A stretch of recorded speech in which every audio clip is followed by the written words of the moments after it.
मित्रों, ये महाभारत के पाठ का 5वां भाग है।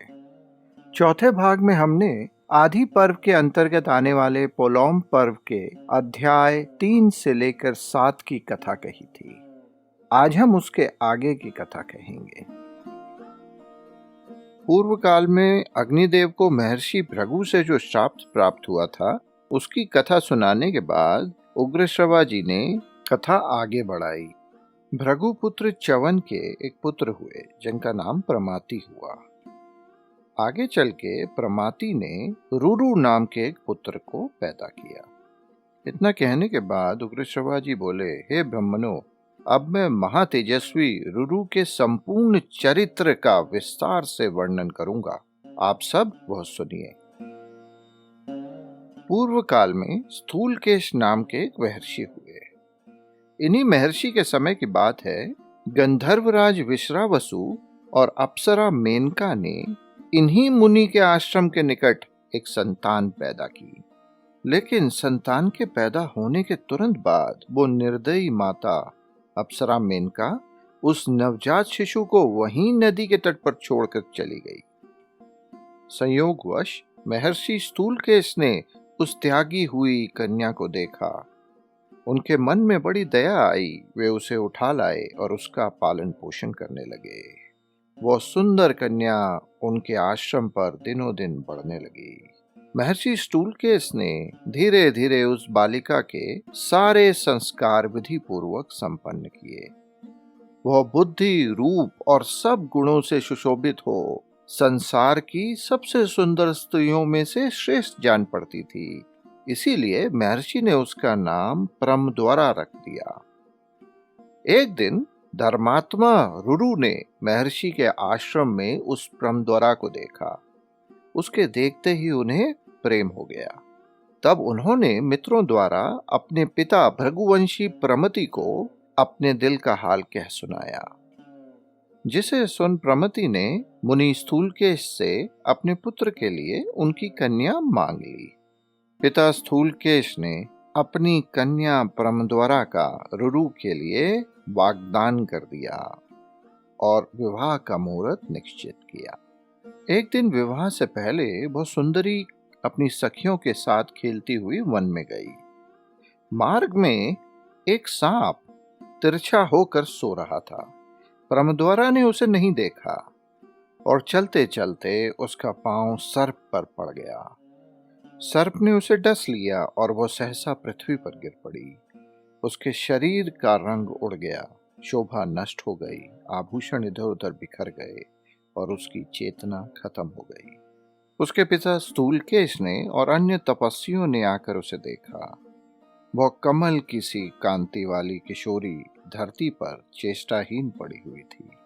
यह समाचार मिलने पर अपने पुत्र रुरु सहित प्रमति और अन्य सभी वनवासी वहां आए। वे सब लोग उस कन्या को सर्प के विष से पीड़ित होकर प्राण शून्य हुई देखकर रोने लगे। रुरु भी अत्यंत दुखित हो गहरे वन में जाकर जोर जोर से रोने लगा। शोक से पीड़ित होकर उसने बहुत विलाप किया और अपनी प्रियतमा प्रमद्वारा को याद कर शोकमग्न होकर बोला, हाय, यह कुमारी मेरा और समस्त बांधवों का शोक बढ़ाती हुई भूमि पर पड़ी है। इससे बढ़कर दुख और क्या हो सकता है।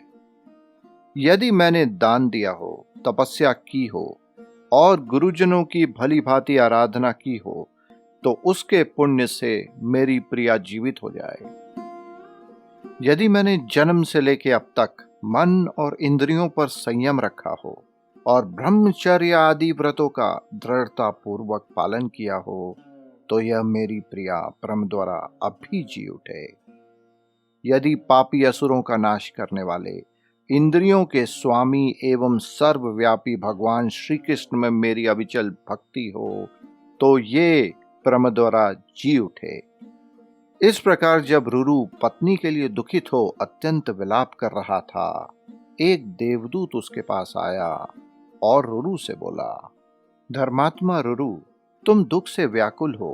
अपनी वाणी द्वारा जो कुछ कहते हो वह सब व्यर्थ है, क्योंकि जिस मनुष्य की आयु समाप्त हो गई है उसे फिर आयु नहीं मिल सकती।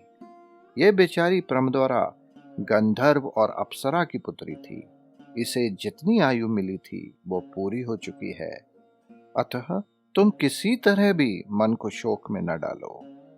लेकिन इस विषय में देवताओं ने एक उपाय निश्चित किया है। यदि तुम उसे करना चाहो तो इस लोक में परमद्वारा को पा सकोगे। इस बात को सुनकर रुरु के मन में आशा जगी और वह बोला, हे देवदूत, देवताओं ने कौन सा उपाय निश्चित किया है?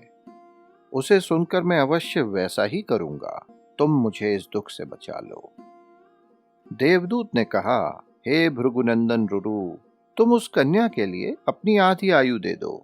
ऐसा करने से तुम्हारी भार्या परम द्वारा जी उठेगी। तब रुरु ने कहा, देवश्रेष्ठ, मैं उस कन्या को अपनी आधी आयु देता हूँ। मेरी प्रिया अपने श्रृंगार, सुंदर रूप और आभूषणों के साथ जीवित हो उठे। इसके पश्चात गंधर्वराज विश्ववसु और देवदूत दोनों धर्मराज के पास जाकर बोले, हे धर्मराज, रुरु की भार्या परम द्वारा मर चुकी है, किंतु यदि आप मान जाएं तो वह रुरु की आधी आयु लेकर जीवित हो जाए। धर्मराज बोले, हे देवदूत, यदि तुम रुरु की भार्या परमद्वारा को वापस जिलाना चाहते हो तो वो रुरु की आधी आयु से जीवित हो उठे। धर्मराज के ऐसा कहते ही वह सुंदरी मुनि कन्या परमद्वारा रुरु की आधी आयु पाके यूं उठी मानो सोई हुई थी और जाग उठी। दोनों पिताओं ने निश्चित दिन में प्रसन्नता पूर्वक उन दोनों का विवाह कर दिया। वे दंपति एक दूसरे के साथ आनंद पूर्वक रहने लगे। लेकिन उस घटना ने रुरु के मन में गहरा प्रभाव डाला था। उन्होंने सर्पों के विनाश का निश्चय कर लिया। वह सर्पों को देखते ही अत्यंत क्रोध में भर जाता और हाथ में डंडा लेकर उन पर प्रहार करता था। एक दिन की बात है, ब्राह्मण रुरु किसी विशाल वन में गया। वहां उसने डुंडुब जाति के एक बूढ़े सांप को सोते देखा। उसे देखते ही रुरु के क्रोध का पारा चढ़ गया और उस ब्राह्मण ने उसी समय सर्प को मार डालने की इच्छा से डंडा उठाया। तब उस डुंडुब ने मनुष्य की बोली में कहा, हे तपोधन, मैंने तुम्हारे साथ कोई अपराध तो नहीं किया है, फिर किस लिए क्रोध में आकर तुम मुझे मार रहे हो? इस प्रश्न को सुनकर रुरु ने कहा, मेरी प्राणों के समान प्यारी पत्नी को एक सांप ने डस लिया था। उसी समय मैंने ये घोर प्रतिज्ञा कर ली कि जिस जिस सर्प को देख लूंगा उसे अवश्य मार डालूंगा। उस प्रतिज्ञा के अनुसार मैं तुम्हें मार डालना चाहता हूँ। इस पर डुंडुब ने कहा, ब्राह्मण, वे दूसरे ही सांप हैं जो मनुष्यों को डसते हैं। सांपों जैसी आकृति होने मात्र से ही तुम्हें हमें नहीं मारना चाहिए। आश्चर्य की बात है, बेचारे डुंडुब अनर्थ भोगने में सब सर्पों के साथ हैं, किंतु उनका स्वभाव दूसरे सर्पों से भिन्न है। दुख भोगने में तो वो सभी सर्पों के साथ हैं, लेकिन उनका सुख बाकी सर्पों से अलग है।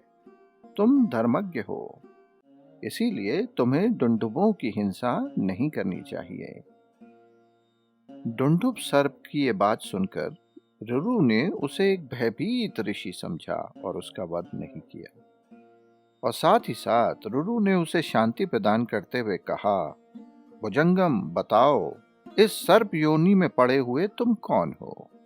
डुंडुब ने कहा, रुरु, मैं पूर्व जन्म में सहस्त्रपाद नामक ऋषि था, किंतु एक ब्राह्मण के शाप से मुझे सर्प रूप में पैदा होना पड़ा। रुरु ने उससे पूछा कि उस ब्राह्मण ने किस लिए कुपित होकर तुम्हें शाप दिया और तुम्हारा ये शरीर अभी कितने समय तक रहेगा? डुंडुब ने उत्तर दिया, मेरा एक खगम नामक ब्राह्मण मित्र था। हालांकि वो बड़ा विद्वान था, लेकिन कठोर वचन बोला करता था। एक दिन वो अग्निहोत्र में लगा था। मैंने खिलवाड़ में तिनकों का एक सांप बनाकर उसे डरा दिया और वह भय के मारे मूर्छित हो गया। होश में आने पर मेरा मित्र मुझसे गुस्से में बोला, तूने मुझे डराने के लिए जैसा कमजोर सर्प बनाया था, मेरे शापवश ऐसा ही कमजोर सांप तुझे बनना पड़ेगा। अपने मित्र के शाप को सुन के मैं डर गया और मैंने उससे विनती की कि मुझे क्षमा करो और अपना ये शाप लौटा लो। मुझे इतना घबराया हुआ देखकर और मेरी प्रार्थना को सुनकर मेरे मित्र को अपने शाप पर ग्लानि तो हुई, लेकिन वो गर्म सांसें खींचते हुए बोला, मेरी कही हुई यह बात किसी प्रकार झूठी नहीं हो सकती। लेकिन दोस्त, इस समय मैं तुमसे जो कुछ कहता हूं उसे सुनो और अपने हृदय में धारण कर लो। भविष्य में महर्षि प्रमति के पुत्र रुरु उत्पन्न होंगे और उनके दर्शन करके तुम्हें इस शाप से छुटकारा मिल जाएगा। मुझे ऐसा जान पड़ता है कि तुम वही रुरु हो। अब मैं अपना स्वरूप धारण करके तुम्हारे हित की बात बताऊंगा। इतना कहकर उस सर्प ने दुंदुभ का रूप त्याग करके सहस्त्रपाद का रूप धारण कर लिया। ऐसा करने के बाद उसने रुरु से ये बात कही, हे समस्त प्राणियों में श्रेष्ठ ब्राह्मण, अहिंसा सबसे उत्तम धर्म है।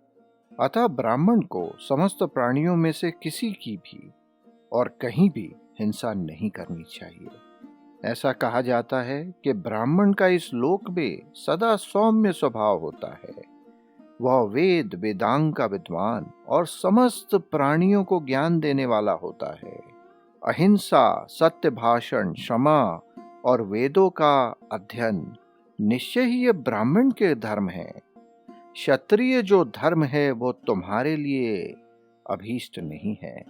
दंड धारण करना, उग्रता दिखाना, प्रजा का पालन करना, ये सब क्षत्रियों के कर्म रहे हैं। मेरी एक महत्वपूर्ण बात सुनो।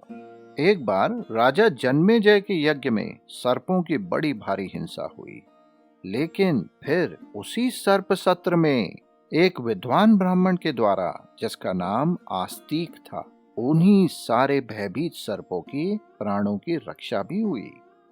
इस बात को सुनकर रुरु ने पूछा, राजा जन्मेजय ने किस कारणवश यज्ञ में सर्पों की हिंसा करवाई? और हे विप्रवर, ब्राह्मण आस्तिक ने किस लिए सर्पों को उस यज्ञ से बचाया था? ये सभी बातें मैं पूरी तरीके से आपसे सुनना चाहता हूँ। तब सहस्त्रपाद मुनि ने कहा, रुरु, तुम कथा कहने वाले ब्राह्मणों के मुख से आस्तिक का महान चरित्र सुनोगे। ऐसा कहकर वे अंतर्ध्यान हो गए। रुरु के मन में इस बात को जानने की इतनी जिज्ञासा थी कि वो अदृश्य हुए मुनि की खोज में उस वन के भीतर सब और दौड़ता रहा, लेकिन अंत में थककर पृथ्वी पर गिर पड़ा। उसकी चेतना नष्ट सी हो गई। होश में आने पर रुरु घर लौट आया और उसने पिता से वे सब बातें कह सुनाई। उसने पिता से भी आस्तिक का व्याख्यान पूछा। रुरु के पूछने पर पिता ने उसे सब कुछ बता दिया। इस तरह श्री महाभारत के आदि पर्व के अंतर्गत पौलोम पर्व में ये 12वां अध्याय यहाँ समाप्त होता है।